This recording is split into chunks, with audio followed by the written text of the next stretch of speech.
పెళ్ళైనా పండగైనా వేడుక ఏదైనా పట్టుచీరల ప్రత్యేక వేదిక వారాహి సిల్క్స్. 2029లో ఎమ్మెల్యేగా పోటీ చేయాలనుకున్నారా? ఈ 3 సంవత్సరాలలో మార్పులు ఏమొస్తాయో జగనన్న మరి నాకు.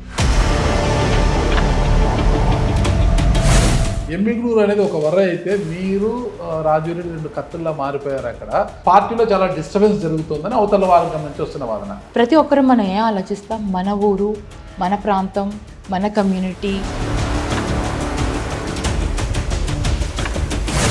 24లో చెన్నకేశ్వరరెడ్డి గారు మీకు సపోర్ట్ చేశారా లేదా ఎన్నికల్లో?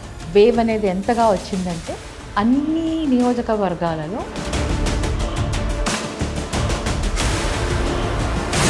కొన్ని సామాజిక వర్గానికి చెందిన స్థలం కబ్జా చేశారు అనేసి అది ఇదని కామెంట్ చేశారు. అది కబ్జా ఎవరు చేశారు అంటే టీడీపీ పేర్లు కొన్ని చెప్తారు, వైఎస్ఆర్సీపీలో వాళ్ళకు పేర్లు కొన్ని. ఆత్మహత్యలు బెడ్డు పాలు పంచితే ఏమే ఎమ్మెల్యేగా గెలిచేస్తారా? క్యాడర్ ఉండద్దా? ముగ్గులు పోటీలు పెట్టేస్తే ఎమ్మెల్యే అయిపోతారా? ఫౌండేషన్ ద్వారా మీరు చేసే కార్యక్రమాలు చేసినా కూడా మీరు ఎమ్మెల్యే కాలేరేమో. మీరు ఫౌండేషన్ అనేది చెన్నకేశ్వరరెడ్డి గారికి మనవడి మీద ఉన్న అభిమానము జగన్మోహన్ రెడ్డి గారికి ఈ సోదరి బుట్టమ్మ మీద లేదంటారా? నాకు వయసు వచ్చింది కాబట్టి నాకు వద్దన్నారు కదా, నా కుటుంబానికే ఇవ్వండి అనేసి.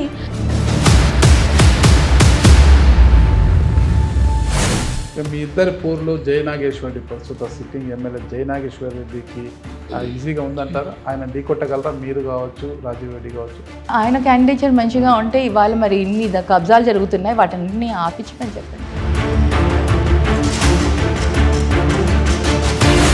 ప్రతిపక్ష నాయకురాలిగా జయనాగేశ్వరరెడ్డి పనితీరు 30 మార్కులు వేయదు మీరు. ఆయన నిజంగా మంచి మార్కులు ప్రజల మనసులో ఆయన ఉండాలి అనుకుంటే జయనాగేశ్వరరెడ్డి గారు ఇమ్మీడియట్గా.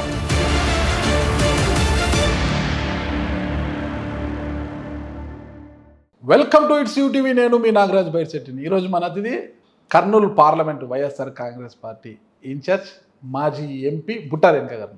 నమస్తే మేడం. నమస్తే అండి. బాగున్నారు కదా? బాగున్నానండి. అందరిని భయపెడుతున్నారంట? నన్ను చూసి కూడా భయపడే వాళ్ళు ఉన్నారండి. ఎందుకు మేడం శివంగిలాగా మారిపోయారంటే మీరు? అసలు నేను కూడా ఆశ్చర్యపోయాను. బుట్టా రేణుక గారు అంటే మేడం చాలా ముద్దుగా మాట్లాడతారు, చాలా ముచ్చటగా మాట్లాడతారు, ఎప్పుడు స్మైలింగ్ ఫేస్ తో ఉంటారు. ఆవిడ కూడా భయపెడతారా? లేదు, కొంత మారిపోయారు ఇప్పుడు, తెలియని శక్తి ఆవహించింది, అందుకు అందరిని భయపెట్టేస్తున్నారు, రెడ్డి కోటలోకి దూరి రెడ్లనే భయపెడుతున్నారు అంటున్నారు అనమాట. అదేం లేదండి, అసలు ఎవరిని భయపడడం ఏం లేదు. ఛానల్స్లో, మీడియాస్లో అలా మాకు ఒక్కొక్క పేరు ఒక్కొక్కటి పెడుతూ ఉంటారు అంతే. మేమేదో మా పని చేసుకుంటూ మేము వెళ్తూ ఉంటాం. మీ పని ఎక్కడ చేయాలి? నా పని నేను మొన్నటిదాకా ఎమ్మిగనూరు ఇన్ఛార్జ్ ఉన్నాను కాబట్టి ఎమ్మిగనూరు ఇన్ఛార్జ్గా చేసుకుంటూ వెళ్ళాను. ఇప్పుడు కర్నూలులో ఉన్నాను. కర్నూలు పార్లమెంట్ ఇక్కడ ఇచ్చారు. Kurnool parliament exactly. Kurnool parliament ఇన్ఛార్జిగా. ఎమ్మిగనూరు కూడా నాకు కర్నూలులో పార్లమెంట్ లోనే ఒక భాగం కాబట్టి మరి అటు పక్కన తిరగడానికి వెళ్ళినప్పుడు దగ్గరలో ఉండాలని ఆ ఆఫీస్ ని అలాగే కంటిన్యూ చేశాను. మళ్ళీ కొత్తగా పెట్టింది కర్నూలు పార్లమెంట్ అంటే కర్నూలు ఎమ్మిగనూరు రెండే ఉన్నాయి మేడం. కర్నూలు, ఎమ్మిగనూరు, ఆదోని, ఆలూరు, మంత్రాలయం, కోడుమూరు, పత్తికొండ అండి. కానీ ఇక్కడ కర్నూలులో ఉన్న ఆఫీస్ కి నాకేమవుతుందంటే కర్నూలు, పత్తికొండ ఇటుపక్క నుంచి కొంచెం దగ్గర అవుతుంది, కోడుమూరు దగ్గర అవుతుంది. నేను మళ్ళీ ఆదోని, ఆలూరు, మంత్రాలయం, ఎమ్మిగనూరు తిరగాలి అంటే నాకు అక్కడి దగ్గరలో ఒకటి కావాలి. నేను ఎంపీగా ఉన్నప్పుడు కూడా మాచాని రఘునాథ్ అన్న వాళ్ళ ఇంట్లోనే ఉండేదాన్ని. అంటే అప్పుడు నాకు అది దగ్గర అయ్యేది. రాత్రి ఏదైనా ప్రోగ్రామ్స్ లేట్ అయినా ఏదైనా అయినా కూడా సెంట్రల్గా లొకేటెడ్ కాబట్టి ఎమ్మిగనూరు అక్కడ ఉండేదాన్ని. ఇప్పుడు నాకు ఎమ్మిగనూరు ఇన్ఛార్జ్గా నేను చేశాను కాబట్టి ఆల్రెడీ నాకు అక్కడ ఇల్లు ఉంది కాబట్టి, ఆల్రెడీ నాకు అక్కడ ఆఫీస్ ఉంది కాబట్టి అది సెంట్రలైజ్డ్గా అలా పెట్టుకొని ఇక్కడ కూర్చొని ఇక్కడ నుంచి మళ్ళీ నేను పార్లమెంట్ ఇన్ఛార్జ్గా రన్ చేస్తున్నాను. కర్నూలు పార్లమెంట్ ఇన్ఛార్జ్ అంటే ఎమ్మిగనూరు మీద ఎక్కువ ఫోకస్ పెట్టారు.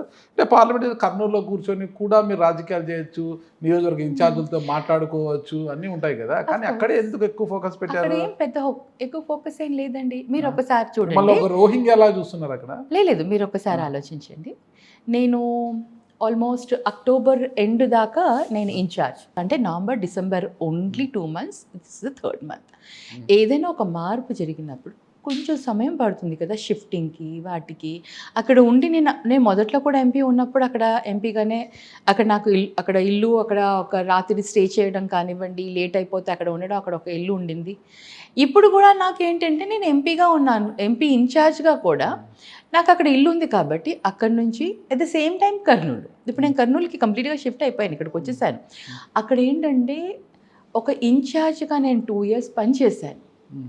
చేసినప్పుడు ఏమవుతుందంటే కొంతమందితోటి ఒక బాండింగ్ ఏర్పడుతుంది. అక్కడ కార్యకర్తలు వాళ్ళు అందరూ కూడా మేము చేసే పని విధి విధానాలను మెచ్చి మా దగ్గరికి రావడం, మాతో కన్సల్ట్ అవ్వడం, ఇలాంటివి కొన్ని పట్టింది.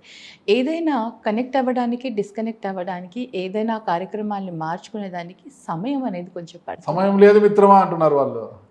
వాళ్ళకి తొందరపాటు ఉండొచ్చేమో కానీ మాకు చాలా సమయం ఉందండి.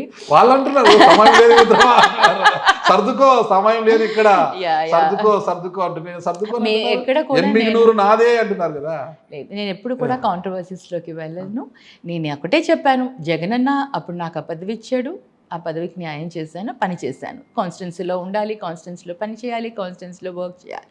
అదేవిధంగా ఎక్కువ సమయం అక్కడ గడిపాను. ఎక్కువగా అందరికీ ప్రజలందరికీ కూడా దగ్గర అయ్యాను, కార్యకర్తలకి దగ్గర అయ్యాను. ఆ విధంగా పని చేసుకుంటూ వెళ్ళాను. ఇప్పుడు మళ్ళీ నాకు బుట్టా ఫౌండేషన్ అక్కడ ఏర్పాటు చేయడం జరిగింది. బుట్టా ఫౌండేషన్ ద్వారా చాలా కార్యక్రమాలు చేస్తున్నాము. సడన్గా మళ్ళీ మార్పుకి అనేది నేను ఎంపీగా ఇక్కడికి వచ్చేసాను. ఎంపీ ఇన్ఛార్జ్గా కర్నూలు నుంచే నేను చేస్తున్నాను. కాకపోతే నాకు పెద్ద నియోజకవర్గం కాబట్టి ఈ 6 నియోజకవర్గాలు నాకు ఉంటుంది, 7 నియోజకవర్గాలు నాకు ఉంటాయి కాబట్టి మెజారిటీ ఆఫ్ ది నియోజకవర్గాలు అటుపక్కనే ఉన్నాయి. మీరు ఒకసారి ఆలోచించి చూడండి. ఆలూరు బళ్ళారి బార్డర్ దాకా ఉంది. ఆదోని కూడా కర్ణాటక బార్డర్ అక్కడ అది మన ఏమంటారు సిరుగుప్ప దాకా ఉంది. మంత్రాలయం అలాగే చివరి దాకా ఉంది. ఎమగనూరు. మరి నేను ఏదైనా కార్యక్రమాలకి వెళితే అక్కడ నుంచి నేను మళ్ళీ కర్నూలుకి రావాలంటే 2.5-3 hours పడుతుంది. అదే దాని బదులు నాకు కన్వీనియంట్ అనుకోండి, నేను ఎక్కడో ఒక దగ్గర ఒక ఫెసిలిటీ ఏర్పాటు చేసుకోవడానికి నాకు అవకాశం ఉంది కదా. ఫౌండేషన్ బుట్ట తీసుకొని మీరు బయలుదేరండి, కర్నూలులో పెట్టుకొని మీ బుట్ట తట్ట అంతా పెట్టుకొని సర్వీస్ చేసుకోండి అని వాళ్ళు అంటున్నారు. నా బుట్ట ఇక్కడే మీరు అంటున్నారు. నేను అది ఫౌండేషన్ ఎక్కడి నుంచైనా రన్ చేయొచ్చండి. పార్టీ పరంగా మా నాయకుడు ఏదైతే నాకు చెప్పాడో, బాధ్యత చెప్పాడో ఆ బాధ్యత ప్రకారం నేను ఉంటున్నాను. అలాగే కమ్యూనిటీ కూడా కొంచెం మనం ఫోకస్ చేయాలని కూడా చెప్పారు కాబట్టి కమ్యూనిటీ పరంగా కూడా నేను ఎమగనూరులో ఎక్కువ మంది ఉన్నారు కాబట్టి కమ్యూనిటీ పరంగా కూడా కొంచెం ఫోకస్ చేస్తున్నాను. మనస్ఫూర్తిగా చెప్పండి, మీరు చెప్పండి. 2029లో ఎమ్మిగనూరు నుంచి ఎమ్మెల్యేగా పోటీ చేయాలనుకున్నారా? మీ అధినేత ఆదేశం ప్రకారము కర్నూలు పార్లమెంట్ ఇన్ఛార్జ్ ఉన్నారు కాబట్టి మళ్ళా ఒకసారి పార్లమెంట్కి వెళ్ళాలనుకుంటున్నారా? 2029 అంటే ఇంకా మనకు 3 సంవత్సరాలు ఉంది. ఈ 3 సంవత్సరాలలో మార్పులు ఏమొస్తాయో, జగనన్న మరి నాకు ఏ ఆదేశం ఇస్తాడో. ప్రస్తుతానికి నన్ను పార్లమెంట్ ఇన్ఛార్జ్గా వేశారు కాబట్టి ప్రస్తుతం గురించి నేను మాట్లాడగలుగుతాను. కానీ 2029 గురించి ఇప్పుడు మాట్లాడడం అంత ఊహించుకొని అంత ప్రిడిక్ట్ చేసుకొని నాకు రాదండి. అస్ట్రాలజర్ అయితే కాదు నేను. మన పార్లమెంట్కి పంపించాలా, రాజీవ్ రెడ్డిని అసెంబ్లీకి పంపించాలని ఆయన ఆనందపడుతున్నాడు. ఆయన నిర్ణయం అదే అయితే పార్లమెంట్కి వెళ్తారా? లేదు, ఆయన నిర్ణయం, జగనన్న నిర్ణయం ఏదైతే అది నా నిర్ణయం. అది ఆఫ్ కోర్స్ జగన్. 2024లో చెన్నకేశ్వర రెడ్డి గారు తన సిట్టింగ్ స్థానాన్ని వదులుకొని మీకోసం త్యాగం చేశారు అనుకోవచ్చు టికెట్ని. యాక్చువల్లీ ఇది జగనన్న చెన్నకేశ్వర రెడ్డి గారికి అవకాశం ఇచ్చారు. నాకు లాస్ట్ మినిట్ దాకా January 26 దాకా నాకు తెలియదు నాకు టికెట్ వస్తుంది అనేసి, ఎమగనూరు టికెట్ వస్తుందని. జగనన్న ఏమన్నారంటే ఆ టికెట్ అక్కడ నేను బీసీలకు ఇవ్వాలనుకుంటున్నాను, నీకు కావలసిన వాళ్ళని, నువ్వు ఎవరిని అనుకుంటున్నావో వాళ్ళని తీసుకొనిరా అని జగనన్న చెన్నకేశ్వర రెడ్డి గారికి అవకాశం ఇచ్చారు. ఆ సందర్భంలో చెన్నకేశ్వర రెడ్డి గారు మన మాచాని వెంకటేష్ గారిని తీసుకురావడం జరిగింది. తర్వాత సర్వే చేయడం జగనన్న మరి మన అప్పుడు I don't know which consultant ఉన్నారు అప్పుడు జగనన్న. మేము అంటే వైఎస్ఆర్సీపీకి మాకు ఒక కన్సల్టెంట్ ఉండేవాళ్ళు, ఐపాక్ టీమ్.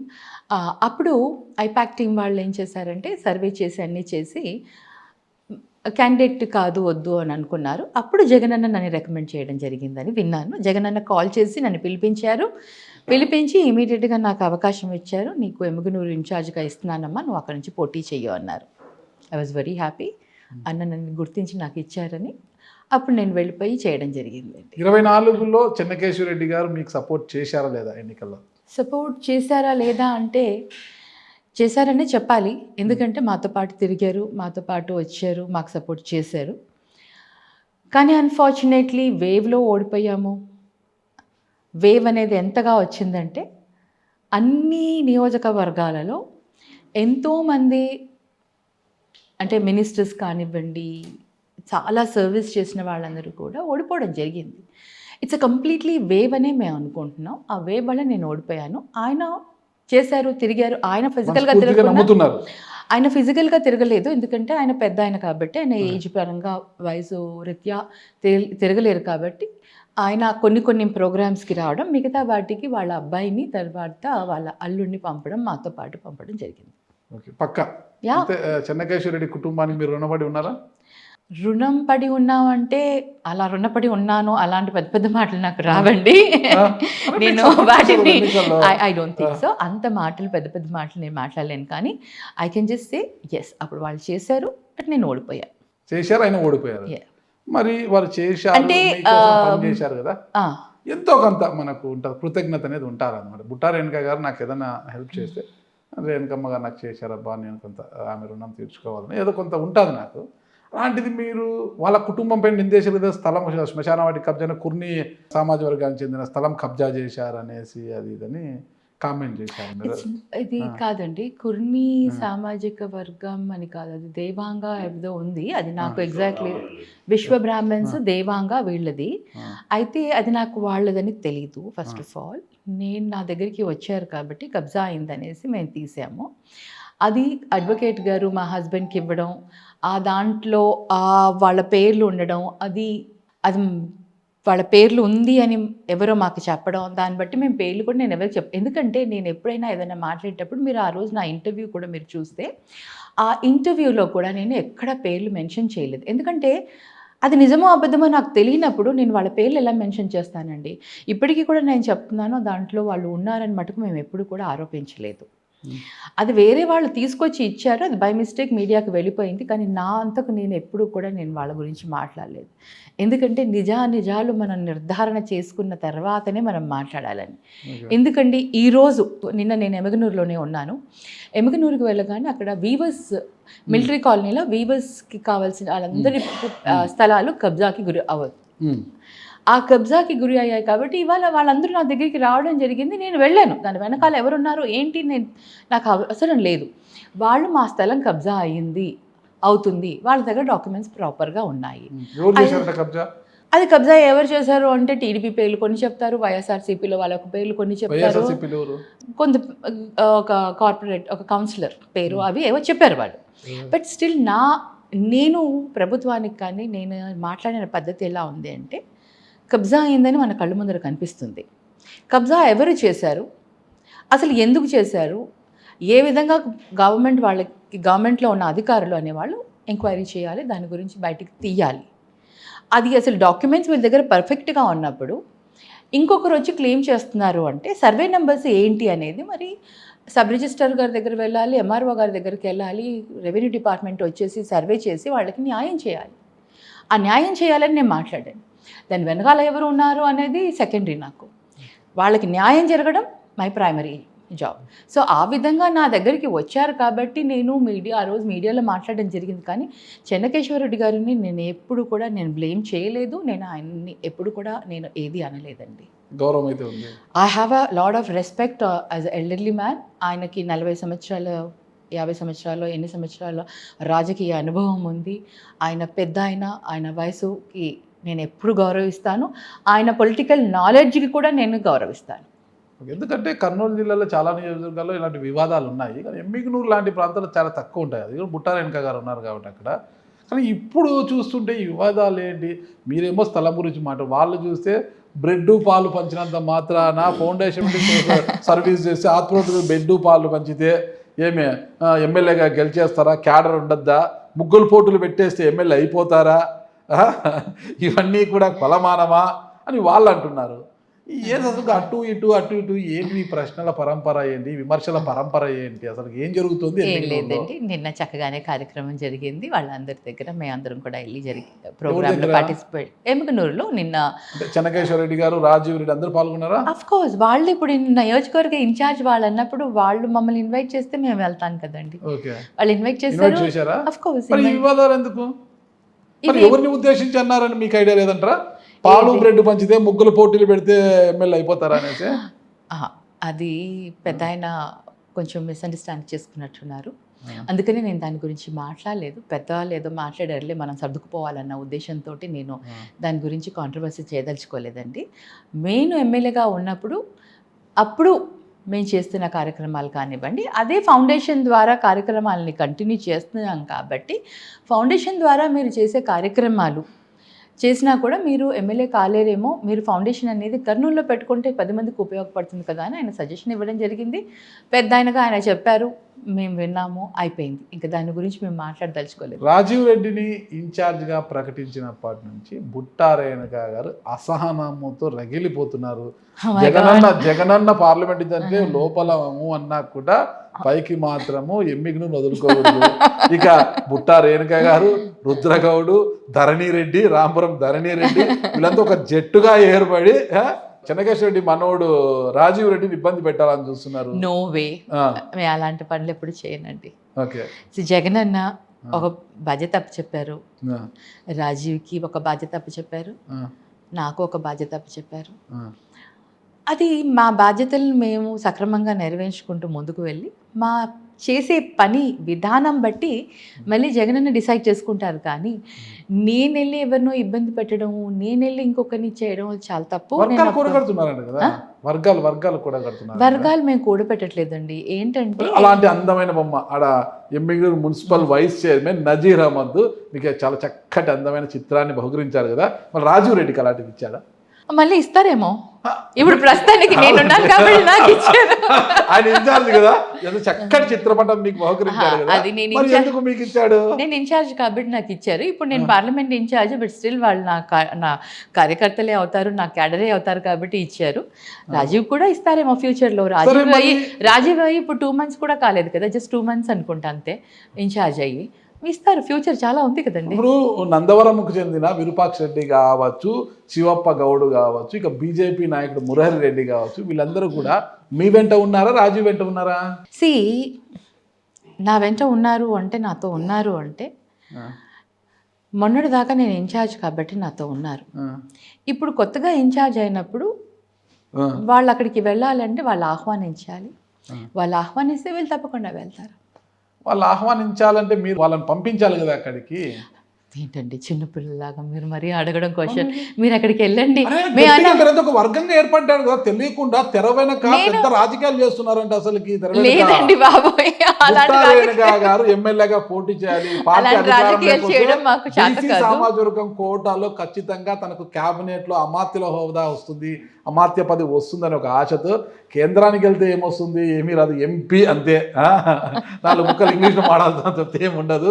ఇక్కడైతే క్యాబినెట్లో చోటు తగ్గుతుంది అని ఎలాగైనా ఎమ్మిగనూరు వదులుకోకూడదు, అవకాశాన్ని వదులుకోకూడదు అనేసి మీ వర్గం అంతా మీకు రోజు ఇట్లా బాగా నూరు పోస్తున్నారు, మీరు అందుకే గట్టిగా కూర్చున్నారు ఎమ్మిగనూరులో అంటున్నారు. లేదండి, అదేం లేదు. ఇప్పుడు వర్గం అనేవాళ్ళు నేను చాలా మటుకు నేను అందరికీ నచ్చి చెప్పాను. నేను ఇన్ఛార్జ్గా వచ్చినప్పుడు మీరందరూ నా దగ్గరికి ఎలా అయితే వచ్చారో, ఇప్పుడు అతను ఇన్ఛార్జ్ అయినప్పుడు మీరందరూ అతని దగ్గరికి వెళ్ళాలి. యాజ్ ఎ ఎంపీగా ఆఫ్ కోర్స్ మీరు నా దగ్గరికి రావచ్చు, నేను రాకూడదని చెప్పను. ఎందుకంటే ఎంపీగా ఏ నియోజకవర్గం నుంచి వచ్చి ఎంపీ ఇన్ఛార్జ్గా ఏ నియోజకవర్గం నుంచి వచ్చినా కూడా వాళ్ళందరినీ కూడా రిసీవ్ చేసుకోవడం నా బాధ్యత. మిమ్మల్ని నేను కాదనట్లేదు, మీరందరూ కూడా వెళ్ళాలని నేను చాలా చెప్పాను వాళ్ళందరికీ. కానీ వాళ్ళకు పర్సనల్గా వాళ్ళతో ఏ ఇబ్బందులు ఉన్నాయో ఏమో నాకు తెలీదు. వాళ్ళకి మొదటి నుంచి ఏమన్నా ఉన్నాయా, తర్వాత ఏమన్నా ఏర్పడ్డాయా, ఏంటి అనేది నేను ఎప్పుడు కూడా పార్లమెంట్ ఇన్ఛార్జ్గా మీరు అందరినీ కోఆర్డినేట్ చేయాలి కదా, సమన్వయం చేయాలి కదా మీరు. అట్లా మీ వర్గాన్ని మీరు పక్కన పెట్టుకుంటే ఎలా? మీకున్న బాధ్యత ఏంటి? మీ పార్లమెంట్లో వర్గాలు లేకోకుండా చేయడమే మీ బాధ్యత. అందరినీ కలుపుకొని పోతేనే మీకు గంపగుత్తగా ఓట్లు వస్తాయి, గెలుస్తారు. వర్గాలు ఉండకూడదు, వర్ణాలు ఉండకూడదు, కులాలు మతాలకు అతీతంగా మీరు చేయాలి. మరి మీ వర్గం అంటే సపరేట్ అయిపోయింది కదా ఇక్కడ. లేదండి, స్టిల్ నాకంటూ వర్గం అలా ఏం లేదు, అందరూ నా వాళ్ళే. నా దగ్గర వచ్చేవాళ్ళు, నా దగ్గర రాని వాళ్ళు, నా దగ్గర ఉన్నా లేకున్నా అందరూ నా వాళ్ళే. నేను ఎంపీగా ఉన్నప్పుడు కూడా అందరికీ చేశాను, ఇప్పుడు కూడా నియోజకవర్గంలో కూడా సమన్వయకర్తగా ఉన్నప్పుడు కూడా అందరికీ చేశాను. ఇప్పుడు కూడా ఎవరు వచ్చినా రాకున్నా చేసినా ఒక బాధ్యతలో ఉన్నాను కాబట్టి నా దగ్గరికి ఎవరు వచ్చినా చేస్తాను, ఎవరు ఏం అడిగినా చేస్తాను. క్యాడర్ అనేది ఒకప్పుడు బుట్టారేణుక గారికి క్యాడరే లేరంట కదా అని అనేవాళ్ళు, ఇప్పుడు క్యాడర్ అంతా తన దగ్గరే పెట్టుకున్నారంట కదా అనేసి. అంటే మనం రాజకీయాల్లో ఏంటంటే ఏం చేసినా తప్పే, ఏం చేయకున్నా తప్పు కిందనే మనం ఏ కోణంలోనైనా ఎవరినన్నా ఎలాన్నా స్క్వీజ్ చేయొచ్చు. బట్ నా ఉద్దేశం ఏంటంటే జగనన్న పార్టీ పరంగా పార్టీ అధినేత కొన్ని క్రమశిక్షణ విధానంలో మనం వెళ్ళాలి, మనం చేయగలిగిన పనులు మనం చెయ్యాలి, ఎక్కడ కూడా కాంట్రవర్సీస్ ఉండకూడదు. నిన్న కూడా ప్రోగ్రాంలో నేను మార్నింగ్ పత్తికొండ వెళ్ళాను, నిన్న ఈవినింగ్ ఎమగనూరు వెళ్ళాను, ఈరోజు మార్నింగ్ మళ్ళీ కోడుమూరు వెళ్ళాను. నియోజకవర్గ ఎమగనూరు నుంచి కోడుమూరుకు వచ్చాను, మరి కోడుమూరు నుంచి కర్నూలుకు వచ్చాను. నా బాధ్యత నేను నిర్వర్తిస్తున్నాను. నేను ఒక ఎంపీ ఇన్ఛార్జ్గా అన్ని నియోజకవర్గాలు తిరగాలి కాబట్టి అన్ని నియోజకవర్గాలు తిరుగుతున్నాను. మీ బాధ్యత. కానీ డిస్టర్బెన్స్ ఎందుకు వస్తుంది?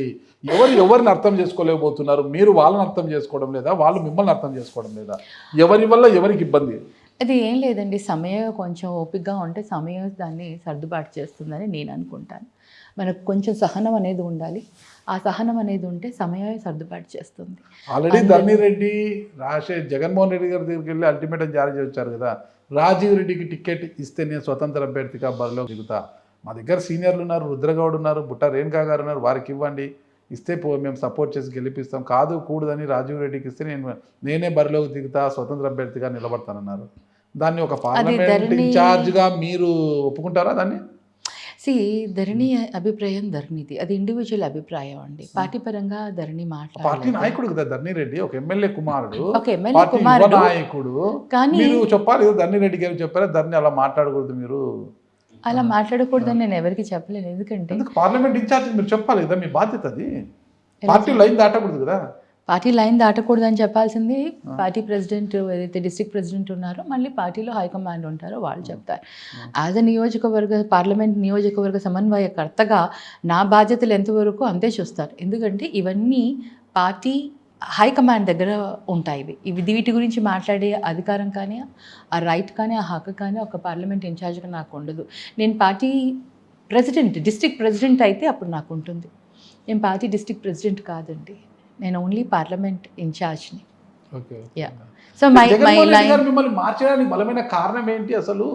చెన్నకేశవరెడ్డి గారికి ఆయనకి మనవడి పైన అభిమానంతో మనవడిని తీసుకొని రావాలి అన్న ఒక కోరిక, దాంతో ఆయన వెళ్ళి రిక్వెస్ట్ చేసుకోవడం జరిగింది. మరి ఆయన ఎన్నో రోజుల నుంచి పార్టీలో ఇదిగా ఉన్నారు కాబట్టి పెద్ద ఆయన మాటకు ఆయన రిక్వెస్ట్ని జగనన్న ఓకే చేశారు కాబట్టి ఆయనకు టికెట్ ఇవ్వడం జరిగిందని. చెన్నకేశవరెడ్డి గారికి మనవడి మీద ఉన్న అభిమానము జగన్మోహన్ రెడ్డి గారికి ఈ సోదరి బుట్టమ్మ మీద లేదంటారా? అది రక్త సంబంధం. నాకు వాళ్ళది రక్త సంబంధం. అవును, వాళ్ళది రక్త సంబంధం కాబట్టి వాళ్ళు కానీ జగన్మోహన్ రెడ్డి గారికి ఆయన చాలా క్లోజ్గా ఉన్నారు. నేను ఉన్నాను, కానీ ఆయన చాలా అంటే యాక్చువల్లీ చెన్నకేశవరెడ్డి గారు కనుక వయసు మీద పడి ఉంటే ఆ టికెట్ ఆయనకే ఉండేది ఖచ్చితంగా.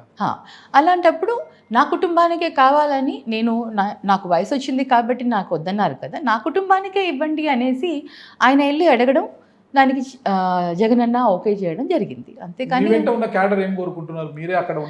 నా దగ్గర అంటే క్యాడర్ ఆబ్వియస్లీ నేను కావాలని కోరుకుంటారు, వాళ్ళు కోరుకుంటున్నారు కూడా అక్కడ క్యాడర్ నేను ఉండాలని. కానీ అధిష్టానం నిర్ణయాన్ని మనం కాదనలేం కాబట్టి క్యాడర్కి నేను నచ్చి చెప్తున్నాను, అది కాదు పద్ధతి. మనం మన అధిష్టానం, మన ప్రెసిడెంట్, మన అధ్యక్షుల్ని మనం గౌరవించాలి కాబట్టి ఆయన ఏ పదవి ఇచ్చినా మనం దాన్ని స్వీకరించాలి, దానికి అనుగుణంగా మనం ముందుకు వెళ్ళాలి. పార్టీలో ఎటువంటి విభేదాలను తీసుకురాకుండా మనం ముందుకు వెళ్ళాలని నేను నా క్యాడర్కి చెప్తున్నాను. ఒక వర్ర 2 కత్తులు. ఎమ్మిగనూరు అనేది ఒక వర్ర అయితే మీరు రాజురెడ్డి 2 కత్తుల్లా మారిపోయారు అక్కడ. మీరు అక్కడ ఎక్కువగా ఉంటుండడం వల్ల బుట్టా ఫౌండేషన్ పేరుతో సర్వీస్ చేస్తున్నా, ఇది కూడా నా పార్లమెంటు పరిధిలోదే కదా మీరు అక్కడ ఎక్కువ ఉండటం వల్ల వాళ్ళని విభేదించే వారంతా కూడా మీ గూటిలోకి వచ్చి చేరుతున్నారు. రాను కూడా మీకు వాళ్ళకంతా దూరం అయిపోతున్నారు. పార్టీలో చాలా డిస్టర్బెన్స్ జరుగుతుందని అవతల వర్గం నుంచి వస్తున్న వాదన. నేను ఒకటి చెప్పగలుగుతానండి, నేను యాజ్ అ పార్టీ లైన్లో నేను ఉండాలి కాబట్టి పార్టీ పరంగా నేను పార్టీకి ఇబ్బందులు తీసుకురాకూడదు. పార్టీ ఏ విధంగా నాకు గైడ్లైన్స్ ఇస్తే ఆ విధంగా వెళ్ళాలి కాబట్టి నేను ఒక ఇన్ఛార్జ్గానే ఉన్నాను. బుట్టా ఫౌండేషన్ అనేది మా హస్బెండ్ రన్ చేస్తున్నారు కాబట్టి ఆయన ఫౌండేషన్ ద్వారా మాచాని సోమప్ప గారు ఏ విధంగా అయితే ఎమ్మిగనూరుని డెవలప్ చేశారు, ఏ విధంగా ఆయన తీసుకొని వచ్చారో కనీసం ఆయన ఆ లెగసీని మనం క్యారీ చేయాలి. ఒక వీవర్స్గా మన బాధ్యత. ఇంతవరకు వీవర్స్కి మనం ఏదైనా ఒకటి చేయాలి అంటే మన కమ్యూనిటీకి ప్రతి ఒక్కరూ మనం ఏం ఆలోచిస్తాం, మన ఊరు, మన ప్రాంతం, మన కమ్యూనిటీ, మన రాష్ట్రం, మన దేశం అని ఎలా అయితే ఆలోచిస్తామో ఆ విధంగానే మన కమ్యూనిటీకి కూడా మనం ఏదో ఒక సేవ చేయాలి అనే ఉద్దేశంతో ఫౌండేషన్ ద్వారా ఏదైనా చెయ్యాలి అని ఒక తపనతో ముందుకు వెళ్ళి ఆయన చేస్తున్నారు. అది completely foundation run by my husband. ఫైనాన్షియల్గా పూర్తి స్థాయిలో బుట్టారెడ్డి గారు మునిగిపోయారు. ఇక రాజకీయాలంటే పార్లమెంట్ అంటే చేసుకోలేరు కాబట్టి ఇక ఎమ్మిగనూరులో పోటీ చేసి అధికారంలోకి వచ్చి మంత్రిగా గెలిచి ఆర్థికంగా నిలదొక్కుకోవచ్చు అనే ఏకైక లక్ష్యంతోనే ఇలా జరుగుతోంది. ఆర్థికంగా నిలదొక్కుకోవాలంటే నేను ఇవన్నీ వదిలేసి రాజకీయం కాకుండా బిజినెస్ చేసుకుంటే నేను చేసుకోగలుగుతానండి. నాకు ఇంకా ఆర్థికంగా కోర్స్ కొన్ని అప్స్ అండ్ డౌన్స్ ఉంటాయి బిజినెస్ అన్న తర్వాత. ఆ అప్స్ అండ్ డౌన్స్ని ఫేస్ చేసేంత కెపాసిటీని వాటిని భగవంతుడు నాకు ఇచ్చాడు. కొంచెం టైం బీయింగ్ కొద్దిగా ఇబ్బంది ఉందన్నంత మాత్రాన పర్మనెంట్ సొల్యూషన్ ఉండకుండా పోదు. పర్మనెంట్గా దాన్ని అలాగే అనుకోకూడదు. మేబీ టైంలో ఇంకా సమయం వచ్చేసరికి మా బిజినెస్ ఇంకా ఫ్లరిష్ అయ్యి మేము బాగా ఇంకా ముందుకు ఇంకా వెళ్ళే అవకాశాలు కూడా ఉన్నాయి. పిల్లలు పెద్దగయ్యారు, పిల్లలు చిన్నగా ఉన్నప్పుడు వేరు, ఇప్పుడు పిల్లలు పెద్దగయ్యారు, పిల్లలు కూడా బిజినెస్ని హ్యాండిల్ చేసే పొజిషన్కి వచ్చారు. ఇప్పుడు మొన్నటిదాకా నేను మా హస్బెండ్ 2 చేతులే, ఇప్పుడు మా 3 పిల్లలు, మేము 5 మంది. 5 మంది కలిసి మేము బిజినెస్ని హ్యాండిల్ చేసుకోగలుగుతాం. 5 రకాలుగా మేము మేనేజ్ చేసుకోగలుగుతాం. 5 స్థానాల్లో మేము వాటిని గ్రో చేసుకోగలుగుతాం. మాకు ఇప్పుడు నాకు 3 పిల్లలు, ఆడపిల్లలు, ఒక ఆడపాప, 2 మగ పిల్లలు. అందరం పాప కూడా మాకు ఇప్పుడు మేనేజ్ చేస్తుంది స్కూల్స్ అక్కడ హైదరాబాద్లో. పాప మొత్తం స్కూల్స్ అని పాపే చూసుకుంటుందండి. ఎడ్యుకేషన్ ఇన్స్టిట్యూషన్స్ అని పాప, చిన్న బాబు కానీ అంటే బాబు ఎడ్యుకేషన్ కోసం హైదరాబాద్కి వచ్చింది, చిన్న బాబు ఎడ్యుకేషన్ కోసం. సో హైదరాబాద్లో ఉంది. అలాగే మా చిన్న బాబు, మా పెద్దమ్మాయి ఇద్దరు స్కూల్స్ చూసుకుంటారు. మాకు 3 బ్రాంచెస్ ఉన్నాయి, అవి చూసుకుంటారు. పెద్ద బాబు కొంచెం పొలిటికల్గా హెల్ప్ చేస్తాడు. అలాగే డీలర్షిప్స్ ఉన్నాయి, అవైతే హోండా డీలర్షిప్ 2 వీలర్స్ అండ్ అలాగే టాటా మోటార్స్, ఇది అవి వాళ్ళు చూసుకుంటారు. అలాగే హాస్పిటాలిటీ ఉంది, అది మా కోడలు మళ్ళీ వాళ్ళు చూసుకుంటారు. మా ఇంట్లో ఎవరు కూడా ఖాళీగా కూర్చోరండి, ఎవ్రీవన్ వర్క్స్, అందరూ పనిచేస్తారు. సో ఆ విధంగా మాకు ఆ కెపాసిటీ ఉంది కాబట్టి మళ్ళీ ఫ్యూచర్లో డెఫినెట్లీ ఇంకా బాగా ముందుకు తీసుకొని వెళ్తాం. ఇంకొకటి ఏంటంటే అండి, నేను ఎప్పుడు కూడా ఒకటే ఆలోచిస్తాను, డెస్టినీ పైన బిలీవ్ చేస్తాను. నాకు ఇది కావాలని నేను ఏది ముందే కోరుకోను, ఏది కూడా మైండ్లో ఫిక్స్ చేసుకోను. నేను ఇది అవ్వాలి, నేను ఈ పొజిషన్కి వెళ్ళాలి అనేది. జనరలీ అంటారు ప్రతి మనిషికి ఒక ఎయిమ్ అని ఉండాలి, ఆ ఎయిమ్ని అచీవ్ చేసే దానికి వర్క్ చేయాలని. కానీ అదేంటో మరి చిన్నప్పటి నుంచి నాకు ఎప్పుడు కూడా ఒక టార్గెట్ అంటూ ఏం పెట్టుకోను అనమాట. ఇప్పుడు ఈ పని చేస్తున్నాను, ఆ పనిలో గ్రోత్ అవుతూ వెళ్తూ ఉంటే ఆ పనిలోనే గ్రోత్ అవుతూ అలాగే వెళ్ళిపోతుంటాను. తర్వాత ఏదైనా అవకాశం వచ్చినప్పుడు ఆ అవకాశాన్ని వస్తే ఆ అవకాశాన్ని అందుకొని ముందుకు వెళ్తూ ఉంటాను. ఫ్యూచర్ మనకి ఏదో మనం అవ్వాలి అని టార్గెట్ పెట్టుకొని మటుకు ఎప్పుడు నేను చేయలేదు. నాకు అలాంటి ఇది కూడా లేదు. లక్ష్యం లేని జీవితం ఎలా? లక్ష్యం లేని జీవితం అంటే మనకు మన జీవితం ఎలా తీసుకెళ్తుందో ఆ ఉన్న దాంట్లో ఆ ఎన్వైరన్మెంట్లో హ్యాపీగా ఉండి ముందుకు పోవాలి. ఆ ఎన్వైరన్మెంట్ని మనం ఎంత హ్యాపీగా పెట్టుకొని మనం ముందుకు వెళ్తుంటే మన లైఫ్ అంత హ్యాపీగా వెళ్ళిపోతూ ఉంటుంది. లక్ష్యం అనేది గాడ్ ఏదో మనకి డిజైన్ చేసి ఉంటాడని నేను బిలీవ్ చేస్తాను. ఆ దిశగా మనల్ని తీసుకుని వెళ్తూ ఉంటాడు, మనం అది చేస్తూ ఉంటాం. బట్ ఈరోజు నేను చేసే ఈ కార్యక్రమంలో నేను ఎంత బాగా ఈ పని చేయగలుగుతాను, ఎంత బాగా రేపటికి ముందుకు వెళ్ళగలుగుతాను అనే ఆ ఆలోచనతోనే వెళ్తాను. కానీ ఇంకా ఒక 10 సంవత్సరాల తర్వాత, 20 సంవత్సరాల తర్వాత నేను అదవ్వాలి అన్న ఆలోచనలు ఎప్పుడు కూడా లేవండి నాకు. ఈ డిస్టర్బెన్సెస్కి అంతా ఏమన్నా వేరే వాళ్ళ వెనకాల ఏమన్నా ఉండి ఆడిస్తుంది అంటే, అతను మీ కుటుంబానికి చాలా దగ్గర వ్యక్తి, మీరు వైసీపీ నుంచి టీడీపీలోకి వెళ్ళడాన్ని కూడా మార్గదర్శకుడు అన్న అనంతపురం మాజీ ఎమ్మెల్యే గురునాథ్ రెడ్డి గారు ఏమన్నా మీకు కోచింగ్ ఇస్తున్నాడు? ఎందుకంటే ఆయన కూడా ఇటీవల ఒక అనంతపురం నాదే 2029 అనంతపురం నుంచి పోటీ చేస్తానంటే ఒక స్టేట్మెంట్ ఇచ్చి సంచలనాలు చేశారు. ఇక్కడ నుంచి బుట్టమ్మ ఎమ్మిగనూరు నాదే అంటున్నారు. లేదండి, నేను ఎప్పుడు అనలేదండి. నేను ఎమ్మిగనూరు నాదని ఎప్పుడన్నాను? మీ స్టేట్మెంట్లన్నీ అలాగే ఉన్నాయి. ఇంకా మీరు ఒక్కసారి ఒక స్టేట్మెంట్ చూపించండి. నేను ఎప్పుడైతే ఎమ్మిగనూరు నుంచి నన్ను నియోజకవర్గ ఇన్ఛార్జ్గా తీసేసి మళ్ళీ నన్ను పార్లమెంట్ ఇన్ఛార్జ్గా చేశారో ఆ తర్వాత నేను ఏ ఒక్క స్టేట్మెంట్లో కూడా నేను మాట్లాడలేదు. ఇంకొకటి, గురునాథ్ రెడ్డి అన్న పాపం అసలు మాట్లాడి కూడా చాలా రోజులు అయింది. ఎక్కడో లాస్ట్ టైం మొన్న ఏదో ఫంక్షన్లో కనిపించారు, అక్కడ మాట్లాడడం తప్ప మరి నేను అన్నతో కలవలేదు. అన్న పాపం అన్నని మధ్యలో తీసుకురావడం న్యాయం కాదు. ఫైనల్గా జగన్మోహన్ రెడ్డి గారు తీసుకున్న నిర్ణయానికి కట్టుబడి ఉంటారు. అఫ్ కోర్స్ జగనన్న ఏది చెప్తే అది చేస్తాను. నిన్న కూడా అదే చెప్పాను. నేను జగనన్న నాకు ఎమ్మిగనూరు ఇన్ఛార్జిగా ఇచ్చారు, ఆ బాధ్యతను సక్రమంగా తీసుకొని వెళ్ళాను. అలాగే ఇప్పుడు నన్ను పార్లమెంట్ ఇన్ఛార్జిగా ఇచ్చారు, ఈ బాధ్యతను కూడా సరిగ్గా నేను సక్రమంగానే తీసుకొని చేస్తాను. ఇంకా ఫ్యూచర్లో ఏది ఇచ్చినా కూడా నేను అది చేస్తాను. మీ ఇద్దరి పోర్లు జయనాగేశ్వర రెడ్డి, ప్రస్తుత సిట్టింగ్ ఎమ్మెల్యే జయనాగేశ్వర రెడ్డికి ఈజీగా ఉందంటారు? ఆయన ఢీ కొట్టగలరా? మీరు కావచ్చు, రాజీవ్ రెడ్డి కావచ్చు. డెఫినెట్లీ అండి. జయనాగేశ్వర రెడ్డి గారు గురించి అని కాదు, కానీ టీడీపీ ఏదైతే ప్రామిసెస్ చేశారో, అంటే కూటమి ప్రభుత్వం ఏదైతే ప్రామిసెస్ చేశారో అవన్నీ ఫుల్ఫిల్ చేసుకోలేకపోతున్నారు. దే ఆర్ ఫెయిల్ అవుతున్నారు. వాళ్ళు కూటమి ప్రభుత్వం ఫెయిల్ అవుతుంది. ఏం సంక్షేమ పథకాలను ఏదైతే అనౌన్స్ చేశారో సంక్షేమ పథకాలను ఎక్కడ ఇచ్చారండి? ఇవ్వలేదంటారా? ఇవ్వలేదు కదండి. మీరు చెప్పండి. రైతులకి తల్లికి వందనం ఒక్కసారి ఒకటి ఇచ్చారు, తల్లికి వందనం. రైతు భరోసా ఎంత ఇచ్చారండి? 5,000 ఇచ్చారు, 5,000 ఇచ్చారు, 10,000 ఇచ్చారు. 2 సంవత్సరాలలో రైతు భరోసా వాళ్ళకి 40,000 రావాలి. మహిళలకు ఉచిత సిలిండర్లు 6 సిలిండర్లు రావాలి, 1 సిలిండర్ ఇచ్చారు. తర్వాత వాళ్ళకి తల్లికి వందనం అనేదో పెట్టారు. మేము అమ్మఒడి నాయన బుడ్డి, వీళ్ళు తల్లికి వందనం పెట్టారు. ఇంకా వీళ్ళకి ఇంకేం పేరు చెప్పాలో మాకు తెలియదు, కానీ మేము వెతుక్కోవాలి. ఇప్పుడు వాళ్ళు మమ్మల్ని కాపీ కొట్టారు. మాది తల్లికి వందనం, మాది అమ్మఒడి కాపీ కొట్టి తల్లికి వందనం వాళ్ళు ఇస్తున్నారు. ఆ తల్లికి వందనం కూడా చాలా తగ్గించేశారు. ఎంతమందికి తగ్గించేశారంటే, అంటే అరాకొర అన్నీ కూడా ఎవ్వరూ హ్యాపీ లేరు. స్పెషలీ మా వీవర్స్ ఎమ్మిగనూరులో అసలు 24,000 ఎవ్రీ ఇయర్ మాకు జగనన్న ఇచ్చేవాడు. ఇవాళ మాకు ఏమీ రావట్లేదు. తర్వాత వాళ్ళకి కరెంట్ ఏదో ఫ్రీగా ఇస్తామన్నారు, ఎన్నో యూనిట్స్ వరకు. ఆ యూనిట్స్ అవి కూడా ఇంప్లిమెంట్ చేయట్లేదు. 50 సంవత్సరాలకి ఏదో అన్నారు, అది లేదు. వాళ్ళకి ఏది సబ్సిడీ లేదు, ఏమీ లేదు. వీవర్స్కి ఎటువంటి హెల్ప్ లేదు. వీవర్సే కాదు, మహిళలకండి. మహిళలకి ప్రతి మహిళకి కూడా 1,500 రూపాయలు నెలకి ఇస్తానన్నారు. దానికి జయనాగేశ్వర రెడ్డికి సంబంధం ఏమంటారు? జయనాగేశ్వర రెడ్డి క్యాండిడేచర్ మంచిది, గెలిపించుకుంటారు ప్రజలు. అవునా? ఆయన క్యాండిడేచర్ మంచిగా ఉంటే ఇవాళ మరి ఇన్ని కబ్జాలు జరుగుతున్నాయి, వాటన్నిటిని ఆపించమని చెప్పండి. ఎవరు చేస్తున్నారో ఆయన యొక్క ఎమ్మెల్యేగా ముందుకు వచ్చి వాళ్ళందరికీ సహాయం చేయమని చెప్పండి. కబ్జా చేసే వాళ్ళకి కబ్జాలు మీరు మరీను మీరు ఇలా కన్ఫ్యూజ్ చేస్తే ఎలా అండి? నేను ఒక సీరియస్ గా ఒక కంటిన్యూషన్ లో సీరియస్ గా వెళ్తుంటే మీరు కబ్జాకి గురి అయిన వాళ్ళని హెల్ప్ చేయమంటున్నారు.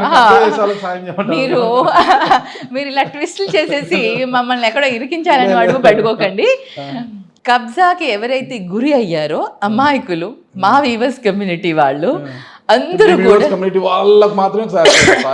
లేదు. అంటే ప్రస్తుతానికి మా వీవర్స్ కమ్యూనిటీ వాళ్ళు నా దగ్గరకు వచ్చారు కాబట్టి మిగతా వాళ్ళు ఎంతమంది బాధపడుతున్నారో, భయపడి బయటికి రాని వాళ్ళు ఎంతమంది ఉన్నారు. వాళ్ళందరినీ అందరికీ దగ్గరికి సాయం చేయాలా, వ్యూవర్స్ మాత్రం సాయం చేయాలి? అందరికీ సహాయం చేయండి. ఎవరైనా హ్యూమన్ బీయింగే. పేదవాళ్లే ఎంత కష్టపడితే రూపాయి జమ చేసుకుంటే వాళ్ళు ఆ కొంచెం ఆస్తి ఏదో సంపాదించుకున్నారు. ఈరోజు ఎవరో వచ్చి గద్దల్లాగా తనుకొని పోతానంటే వీళ్ళు పాపం అటు పోలీస్ స్టేషన్లకి వెళ్తే వీళ్ళకి న్యాయం జరగదు, ఎంఆర్ఓ ఆఫీస్కి వెళ్తే జరగదు, రెవెన్యూ డిపార్ట్మెంట్కి వెళ్తే జరగదు, ఎక్కడ ఏమీ జరగదు. వీళ్ళని పాపం చుట్టూ ఆఫీసుల చుట్టూ తిరుగుతూనే ఉంటారు. కబ్జాలు చేసుకునే వాళ్ళు కట్టేసుకుంటూ వెళ్ళిపోతారు. డౌట్ మేడం, పేదల భూములు కబ్జా చేస్తేనే వాళ్ళకి జయనాగేశ్వర రెడ్డి సాయం చేయాలి, ధనవంతుల భూములు కబ్జా చేస్తే చేసుకోవచ్చా? అంటే ధనవంతులు ఏదో పోతే వదిలేయమంటారా ఎట్లా? లేదా మేడం, ఎవరిది కూడా కబ్జా అంటూ చేయకూడదు. మీరు అది చెప్పండి. పేదల భూములు కబ్జా చేస్తే పేదల అంటే ధనవంతుల భూములు కబ్జా చేసుకోవచ్చు అంతే కదా? అసలు కబ్జాయే చేయకూడదండి, కబ్జా చేయకూడదు. ఎవరి ప్రాపర్టీ వాళ్ళకి, ఎవరి కష్టం వాళ్ళది, ఎవరి ఆస్తులు వాళ్ళవి, ఎవరి ప్రాపర్టీస్ వాళ్ళవి. ఇదేంటండి హ్యాపీగా ఏదో పవర్ ఉంది కదా అని ఇంకెవరిదో ఇన్ఫ్లుయెన్స్ చూసుకొని, ఇంకొకరితో ఇన్ఫ్లుయెన్స్ చూసుకొని ఎవరు పడితే వాళ్ళు కబ్జాలు చేసుకోవడము.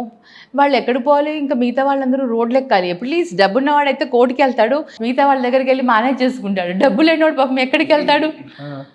కోర్టులకు వెళ్ళడానికి కూడా వాళ్ళ దగ్గర డబ్బులు ఉండవు. కోర్టుల చుట్టూ తిరగాలి. కోర్టుకు వెళ్తే అన్న ఈజీగా అయిపోతుందా? ఇవన్నీ కూడా అసలు జయనాగేశ్వర రెడ్డి గారు ఇంకా నిజంగా బాగా చేయాలి కాన్స్టిట్యున్సీలో అంటే, ఆయన మంచిగా చేయాలి అంటే ఫస్ట్ ఈ సిస్టమ్ని ఏదైతే ఉందో ఆ సిస్టమ్ మొత్తం క్లీన్ చేయమని చెప్పిన. అదే ఈ కబ్జా సిస్టమ్ ఏదైతే ఉందో దాన్ని ఒక కొలికి తీసుకురమ్మనండి. వాడిని అన్ని స్టాప్ చేసి ఒక పద్ధతిగా ఏం పనులు చేయాలో ఆ పనులు వాళ్ళందరికీ డెవలప్మెంట్ చేసి అక్కడ చూపించమని చెప్పండి. మరి ఇప్పుడు మీరు చెప్పారు మీ దగ్గర ఏదో కబ్జా అయింది అనేది, అది ఎవరి హయాంలో జరిగింది? ఇప్పుడు జరుగుతుంది. ఇప్పటికి మొన్న 2 days ప్రభుత్వంలో కూడా వైసీపీ వాళ్ళు కబ్జా చేస్తున్నారా? ఎవరు చేస్తున్నారో దేవుడికి తెలియండి. వాళ్ళేమో పేర్లు, అందరి పేర్లు చెప్తున్నారు. అటు టీడీపీ పేర్లు చెప్తున్నారు, ఇటు వైసీపీ వాళ్ళ పేర్లు చెప్తున్నారు, అందరి పేర్లు చెప్తున్నారు. కబ్జా ఎప్పుడు కబ్జాకు గురైంది అంటే, నా స్థలం ఎప్పుడు కబ్జాకు గురైంది? వైసీపీ హయాంలోనే? Just like 3-4 days కిందటండి. రాత్రి వచ్చేసి స్టోన్స్ పెట్టేసి అక్కడ పాతేశారట. పాపం వాళ్ళు ఇమ్మీడియట్గా వచ్చేసి నా దగ్గరికి, అమ్మ ఏం చేయాలి, ఎట్లా చేయాలి, ఏంటి అనేసి. జగన్మోహన్ రెడ్డి అంటే చెన్నకేశ్వర రెడ్డి కుమార్ జగన్మోహన్ రెడ్డి కబ్జా చేశాడు అని మీరు అపోహ పడుతున్నారు. మీరు ఆ విధంగా అపోహ పడట్లేదండి. మాకు ఎటువంటి ఇది లేదు. అక్కడ ఒక ల్యాండ్ కబ్జా అయిందనేసి వాళ్ళు రావడం జరిగింది. అది మేము అధికారులకి చెప్పడం జరిగింది అంతే. ప్రెస్ మీట్లో కూడా నేను అధికారులకే చెప్పాను. వీళ్ళు అంటున్నారు వాళ్ళ సర్వే నెంబర్స్ ఏ ఉన్నాయో ఏంటో ఒకసారి చూసి సర్వే చేసి వాళ్ళకి ఇచ్చేసేయండి. అది జగన్మోహన్ రెడ్డి గారి పేరు ఎందుకు తీస్తున్నారు, అది మరి ఆయన సర్వే నెంబర్ ఏంటి, ఈయన సర్వే నెంబర్ ఏంటి, అది మీరు చూసుకోండి అనేసి అధికారులకు చెప్పడం జరిగింది. కానీ నేనెవరిని బ్లేమ్ చేయట్లేదు. ఎందుకంటే నాకు ఆ సర్వే నెంబర్లు అవన్నీ చూస్తే కానీ ఏది అని కానీ ఒక రోజంతా కూర్చొని నేను ఆఫీస్లో కూర్చొని చేస్తే కానీ నాకు తెలీదు. నేను అధికారులకు చెప్పాను, అధికారులు చేయాల్సిన బాధ్యత వాళ్ళది ఉంది కాబట్టి మీరు సర్వే చేసి వాళ్ళకి ఇచ్చేసేయండి. మేము ఎవరిని బ్లేమ్ చేయట్లేదు. వాళ్ళ స్థలం కబ్జా అయింది అంటున్నారు. కబ్జా ఎవరు చేశారో తెలుసుకోవాల్సిన బాధ్యత అధికారులది కానీ నాది కాదు కదా. నేను మీడియా పరంగా అధికారులకు చెప్పాను, వీళ్ళకి న్యాయం చేయండి అంతే. అంతకుమించి నేనేం చెప్పలేదండి. ప్రతిపక్ష నాయకురాలిగా జయనాగేశ్వర రెడ్డి పనితీరుకి 30 మార్కులు వేయరు మీరు. అన్ని కబ్జాలు అవుతుంటే ఎలా వేస్తారండి? మీరు టీచర్ మేడం, మంచి మనసుతో ఆలోచించండి. ఒక స్కూల్ కరెస్పాండెంట్, విద్యార్థులు ఫెయిల్ చేయకూడదు. జయనాగేశ్వర రెడ్డి గారు ఫెయిల్ చేయకూడదు, పాస్ చేయాలి. నేనేం ఫెయిల్ చేయట్లేదండి. ఫెయిల్ అయ్యేది పాస్ అయ్యేది నా చేతిలో ఉండదు, వాళ్ళ చేతిలో. టీచర్ మంచి మనసు 2 మార్కులు ఎక్కువ వేస్తే పాస్ అవుతారు. అది మా చేతిలో ఉండదు, అది మా దగ్గర ఉండదు. కానీ ఆయన నిజంగా మంచి మార్కులు ప్రజల మనసుల్లో ఆయన ఉండాలి అనుకుంటే జయనాగేశ్వర రెడ్డి గారు ఇమ్మీడియట్గా ఇప్పుడు జరుగుతున్న కబ్జా స్థలానికి వెళ్ళి ఎవరు కబ్జా చేస్తున్నారు ఏంటి అనేసి అధికారులను పిలుచుకొని వచ్చి, ఆయన ఎమ్మెల్యే గారు కదా, ఎమ్మెల్యే గారు కాబట్టి అధికారులు ఫోన్ చేస్తే అలా వచ్చేస్తారు. వాళ్ళందరినీ అక్కడ కబ్జా స్థలాన్ని తీసుకొని వెళ్ళి అధికారులందరూ ముందర ఎంక్వైరీ చేసి అసలు ఎవరు వీళ్ళు, ఎందుకు వచ్చారు, వీళ్ళ స్థలంలో ఎందుకు పాతున్నారు అనేసి అది నిరూపించి వాళ్ళందరికీ న్యాయం చేయమని చెప్పండి. 100 మార్క్స్ వచ్చేస్తే 100 మార్క్స్ వస్తాయి. నేను 100 మార్క్స్ వస్తే అప్పుడు మీకు పాస్ మార్క్ కూడా రాదు కదా 29 ఎన్నికల్లో. ఫస్ట్ చేయమనండి. ఆయనేమో డిస్టెన్స్ కొడతాడు 100 మార్కులతో, మీకు 35 మార్క్స్ కూడా రావద్దు, ఎట్లా ఇబ్బంది కదా. ప్రజలు ఆయన ఫెయిల్ అయితే కదా మీరు పాస్ అయ్యేకి. అదే కదండి, ఫస్ట్ ప్రజలకు న్యాయం చేయమనండి, చేయగలుగుతారా లేదో చూద్దాం. అసలు పాస్ అవ్వగలుగుతారా లేదా, పరీక్ష వచ్చింది కదా, ఇప్పుడు పరీక్ష అంటూ ఒకటి ముందుకు వచ్చింది, ఒక సమస్య అంటూ ముందుకు వచ్చింది. ఆ సమస్యలో ఆ పరీక్షలో ఎంత బాగా ఎగ్జామ్ రాస్తారో రాయమనండి, తెలుస్తుంది. పాస్ అవుతారా పాస్ అవుతారా. మీరు అర్జెంట్ గా ప్రవేశపెట్టారా పరీక్షని? అది మేము ప్రవేశపెట్టింది కాదండి, పరీక్షని వాళ్ళే ముందుకు తీసుకొని వచ్చారు, ప్రజలని రెచ్చగొట్టారు, ప్రజలే ముందుకు, మీడియా ముందుకు వచ్చి ప్రజలే మాట్లాడడం జరిగింది. ఆ తర్వాతనే వాళ్ళు మా దగ్గరికి రావడం జరిగింది. అది అక్కడ ఇన్ఛార్జు రాజీవ్ రెడ్డి ఉన్నారు, మాజీ ఎమ్మెల్యే చెన్నకేశ్వర రెడ్డి ఉన్నారు, వీళ్ళందరూ ఉండగా మా పైన ఒక నమ్మకంతో వచ్చారు. వాళ్ళ మీద నమ్మకం లేదా రాజు చెన్నకేశ్వర రెడ్డి వాళ్ళ మీద? నా మీద నా దగ్గర ఉంది అంటే వాళ్ళ దగ్గర లేదు అని కాదు. అంతే కదా. అంతే అని ఎవరు చెప్పారండి? ఒక తల్లికి ఒక బాబు పైన ప్రేమ ఉంది అంటే ఇంకో బాబు పైన ప్రేమ లేదనా? ఆ కొడుకు అంటే నాకు మరి ఇష్టం, అంటే ఆ కొడుకు అంటే ఇష్టం లేదనా? కాదు కదా, కాదు. అట్లే అనుకుంటున్నాను. మీకు 2 పిల్లలు ఉన్నారనుకోండి, ఎవరైనా బాబు పైన ప్రేమ ఎక్కుందంటే ఇంకో పాప పైన ప్రేమ లేదనా? నేను మామూలుగా 2 బిడ్డలు ఇష్టం అబ్బా అంటాను అనమాట. అట్లా చెప్పాను. మీరు అంటారు, మనం అంటాం అలాగే అని, కానీ వేరే వాళ్ళు 3వ వాళ్ళు అంటారు, నాగరాజు గారికి అబ్బాయి అంటేనే ఇష్టం, అమ్మాయి అంటే అంత పెద్ద పట్టించుకోరని. 2 ఆడపిల్లలే మేడం. అంటే మామూలుగా నాగరాజు గారికి నాగరాజు గారికి పెద్దమ్మాయి అంటే ఇష్టం, చిన్నమ్మాయి అంటే ఇష్టం లేదండి. అదే ఆ కవల్లో ఒక కవల్ ఇష్టం లేదని అన్నారు అనుకోండి, అప్పుడు జడ్జిమెంట్ ఏముంటుంది? ఎగ్జాక్ట్లీ బయట వాళ్ళ గురించి మనం పట్టించుకోము, మన ప్రేమ మన అభిమానం మనకి ఎలా ఉంటుందో మనకు తెలుస్తుంది. అలాగే 3rd పర్సన్ వచ్చినప్పుడు నా దగ్గరికి, నా పైన ఒక నమ్మకంతో వచ్చినప్పుడు చేయాల్సిన బాధ్యత నాది. అయ్యో మీరు నా దగ్గరికి ఎందుకు వచ్చారు, రాజీ దగ్గరికి వెళ్ళండి అంటే అది నా అసమర్థత. నా దగ్గరికి వచ్చినప్పుడు నేను చేయాలి, లేదు మీరు ఎవరి దగ్గరికి వెళ్ళకండి నా దగ్గరికి రండి అంటే అది కూడా తప్పే. నా దగ్గరికి వచ్చారు, నేను చేశాను. నా దగ్గరికి రమ్మని నేను చెప్పలేదు, నా పైన నమ్మకంతో వచ్చారని నేను అనుకొని వాళ్ళు నా దగ్గరికి వచ్చారు కాబట్టి నేను చేయాల్సిన బాధ్యత నాదేని నేను చేస్తున్నాను. అంతేకాని వాళ్ళ మీద నమ్మకం లేదని నేను చెప్పట్లేదు.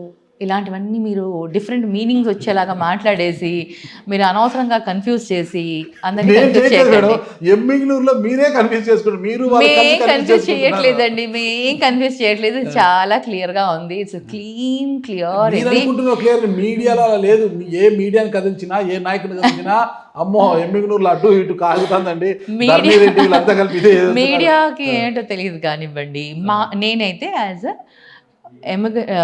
ఏంటి కర్నూలు పార్లమెంట్ ఇన్ఛార్జ్గా నా బాధ్యత నేను చేస్తున్నాను. మోహన్ రెడ్డి గారు సపోర్ట్ చేస్తున్నారా మీకు? మోహన్ రెడ్డి గారు సపోర్ట్ అంటే ఎవరికి సపోర్ట్ చేస్తారండి? ఆయన బాధ్యత ఆయన చేస్తారు, మా బాధ్యత మేము చేస్తాం. సపోర్ట్ ఏమని చేయాలి నాకు ఇప్పుడు? అయినా అక్కడ డిస్టర్బెన్స్ ఎందుకమ్మా, నీ పన్ను పార్లమెంట్ ఏదో కర్నూలులో ఉండి అటు ఇటు చేసుకోమా, అక్కడే బుట్టా ఫౌండేషన్ పెట్టి ఎందుకు డిస్టర్బ్ చేస్తున్నావు? అది ఫౌండేషన్ పెట్టేది ఎక్కడైనా పెట్టుకోవచ్చు కదండి. ఫౌండేషన్కిను ఒక రాజకీయానికి సంబంధం లేదు కదా. ఫౌండేషన్ ఇక్కడ కూడా ఉంది. నేను ఇప్పటికీ కూడా నేను మాజీ ఎంపీగా ఉన్నప్పుడు 2020 ఆ టైంలో 2020 అప్పుడేదో అడిగారు అక్కడ, మాకు కావాలి హాస్పిటల్లో ఇలా వాలంటీర్స్ని ఎవరన్నా పెడితే బాగుంటుందండి ఒకసారి, why don't you think about that, మంచి సర్వీస్ ఉంటుంది అని అక్కడ వాళ్ళు అడగడం జరిగింది, అక్కడ హాస్పిటల్ వాళ్ళు. సరే ఇమీడియట్గా నేను అక్కడ సర్వీస్ స్టార్ట్ చేశాను. ఆ తర్వాత కూడా నా సర్వీస్ని ఆపేయలేదే. Foundation is a foundation. ఒకరికి ఇప్పటికీ నేను ఇంతమంది పిల్లల్ని చదివిస్తున్నాను, నేను ఎమ్మెల్యే, నేను ఎమ్మిగనూరుకి వెళ్ళిపోయాను, మీకు కర్నూలులో వాళ్ళకి ఫీజులు కట్టను అని అనట్లేదే. ఎవరికి ఎక్కడ ఏ అవకాశం ఉందో ఎవరు వచ్చా కూడా అందరికీ చేస్తున్నాను. ఫీజులు కట్టడం ఎందుకు, ఇక్కడ మీరు స్కూల్ పెట్టచ్చు కదా, మెరిడియన్ స్కూల్ పెట్టి చదివచ్చు కదా ఉచితంగా. పెడదామండి ఫ్యూచర్లో. చెన్నకేశ్వర రెడ్డి గారు ఎంత మంచి మనిషి మేడం. అసలుకి పుట్టారెడ్డి గారు కర్నూలులో రాజకీయాలు చేసుకుని ఆమె ఎంపీ అయితే కేంద్ర మంత్రి అయ్యే అవకాశం ఉంది ఆమెకు భవిష్యత్తులో. జగన్ గారికి నరేంద్ర మోడీ గారికి మంచి సఖ్యత ఉంటుంది. ఆమె కేంద్ర మంత్రి పదవి వదిలిపెట్టేసి మా నియోజకవర్గానికి ఎందుకు వస్తుంది ఆయన బాధపడుతున్నారు. ఆయన బాధను తీర్చండి మీరు. పాపం నేనేం చెయ్యట్లేదండి, మీరు అదేదో నేను ఏదో చేసేస్తున్నట్టు మీరు బాధపడుతున్నాడు పెద్ద ఆయన మేడం పాపం. అయ్యో అండి, నేను పాపం ఆయన ఏం ఇబ్బంది పెట్టట్లేదండి. ఢిల్లీకి పోతే కేంద్ర మంత్రి అవుతుంది కదా, ఎందుకు ఆమె ఇక్కడికి వస్తే రాష్ట్ర మంత్రి ఎందుకు కేంద్ర మంత్రి అని ఆయన పదే బాధపడుతూ చెప్తున్నాడు శ్రేణుల దగ్గర. ఆయన పెద్ద ఆయన మనసు మీరు అర్థం చేసుకోండి. మీరు ఇప్పుడు ఎక్కడికి వచ్చినా అండి మనం? కర్నూలుకి మేడం. మరి కార్యక్రమాలు ఎమ్మిగనూరులో ముగించుకొని అక్కడి నుంచి కర్నూలుకి వచ్చారు మీరు. కానీ నేను ఒక్క హాఫ్ డే 1 డే ఉన్నాను అంతే. లేను కదా. నేను పత్తికొండకి వెళ్ళాను, పత్తికొండలో ప్రోగ్రామ్స్ చూసుకున్నాను. ఎమగనూరుకి వెళ్ళాను, ఎమగనూరులో ప్రోగ్రామ్ చూసుకున్నాను. కోడుమూరులో ఈరోజు ప్రోగ్రామ్ లేకుండా ఉండంటే నేను ఎమగనూరుకి కర్నూలుకి వచ్చేసేదాన్ని. కోడుమూరు ఉంది కాబట్టి కంగారు శ్రీదేవి గారు వచ్చారా? వచ్చారు. తన ప్రోగ్రాము తను రాకుండా ఎలా ఉంటారు? తన ప్రోగ్రాము తను నన్ను ఇన్వైట్ చేశారు, నేను వెళ్ళాను. పార్టీ ప్రోగ్రామ్ కదా. అదే పార్టీ ప్రోగ్రాము, అంటే పార్టీ ప్రోగ్రాము నియోజకవర్గ ఇన్ఛార్జ్గా తను కాబట్టి తను ఇన్వైట్ చేయాల్సి వస్తుంది. తను ఇన్వైట్ చేశారు. అలాగే రాజీవ్ కూడా నన్ను ఇన్వైట్ చేశాడు, నేను వెళ్ళాను. అలాగే సతీష్ అన్న కూడా ఇన్వైట్ చేశారు, నేను వెళ్ళాను. అంతే. ఇప్పుడు కర్నూలు ఆల్రెడీ అయిపోయింది. రేపు ఆలూరులో ప్రోగ్రాంలో ఇన్వైట్ చేస్తే ఆలూరుకి వెళ్తాను. అంతే అండి. నా ప్రోగ్రామ్ నా కార్యక్రమాలు నేను చేసుకుంటాను. నేను ఎవరిని ఇబ్బంది పెట్టట్లేదే. ఓకే మేడం, ఫైనల్గా జగన్మోహన్ రెడ్డి నచ్చిన చెల్లిగా అనుకోవచ్చు, ఏదో ఒక సోదరిగా ఆయన నిర్ణయం ప్రకారమే నడుచుకుంటారు ఫైనల్గా. ఎగ్జాక్ట్లీ. ఎలాంటి డిస్టర్బెన్స్ చేయము. Okay, thank you madam. అలాగే ముందుకు పోవాలని కోరుకుంటున్నా. Thank you madam. Thank you అండి. Thank you so much.